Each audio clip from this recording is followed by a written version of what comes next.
Chicken neck দখলের ষড়যন্ত্রে Bangladesh. Chicken neck দখলের সবথেকে বড় হাতিয়ার হলো বাংলাদেশের লালমনিরহাট এয়ারবেস। তো লালমনিরহাট এয়ারবেস বাংলাদেশের বৃহত্তম ও এশিয়ার দ্বিতীয় বৃহত্তম এয়ারবেস এটি। তিস্তা নদীর অববাহিকায় 700 একর জমিতে এই এয়ারবেস গঠিত। এই এয়ারবেসের চারিপাশে ভারতের সীমান্ত লাগোয়া রয়েছে বিশাল ঘন জঙ্গল। ভারতীয় সেনা নির্দিষ্টভাবে মুভমেন্ট করার ক্ষেত্রে বড় বাধার প্রাচীর হয়ে দাঁড়াবে এই ঘন জঙ্গল। তাই এই লালমনিরহাট এয়ারবেসকে নতুন করে ঢেলে সাজাচ্ছে বাংলাদেশ। আর এই মুহূর্তে ভারতের কাছে চমকে দেওয়ার মতো গোয়েন্দা রিপোর্ট, যেটা জানতে পেরেছে ভারতের ইন্টেলিজেন্স সংস্থা র। এই এয়ারবেস ঢেলে সাজানোর বড় সাহায্য আসছে কাতার থেকে হিজবুত তাহরির নেতা মাহফুজ আলমের কাছ থেকে। তাই এই লালমনিরহাট হলো ভারতের কাছে বড় মাথা ব্যথার কারণ, যে কারণে শিলিগুড়ি করিডোরে ভারত তার S-400 air defence system install করেছে, যেটা 1 মিনিটে 100 মিসাইল প্রতিহত করার ক্ষমতা রাখে।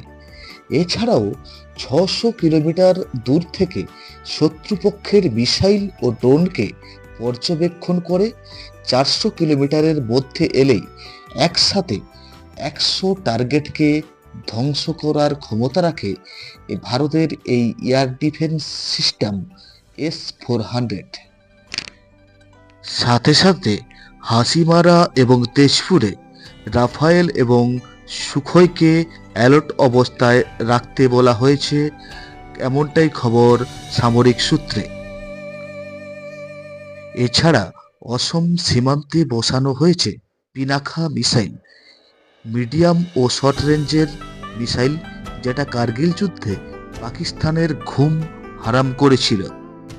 এছাড়া বিপুল পরিমাণে হাউজার কামান পাঠানো হয়েছে মিজোরামে। 35,000 কমান্ডো নতুন করে মোতায়েন করা হয়েছে সীমান্ত লাগোয়া এলাকায়। এবার বুঝে নেওয়া যাক, সত্যি কি যুদ্ধের দিকে এগোতে চলেছে ঢাকা ও দিল্লি? তা মোটেও নয়। এটা হলো লালমনিরহাট এয়ারবেসকে নতুন করে সাজানোর পেছনে বিভিন্ন জঙ্গি গোষ্ঠী ও মৌলবাদী সংগঠনগুলির হাত থাকার কারণে। এছাড়া অকর্মণ্য ইউনিস সরকারের আমলে হিন্দুদের ওপর অত্যাচার বেড়ে চলার কারণে এ হলো ভারতের একটি সাময়িক হুমকি।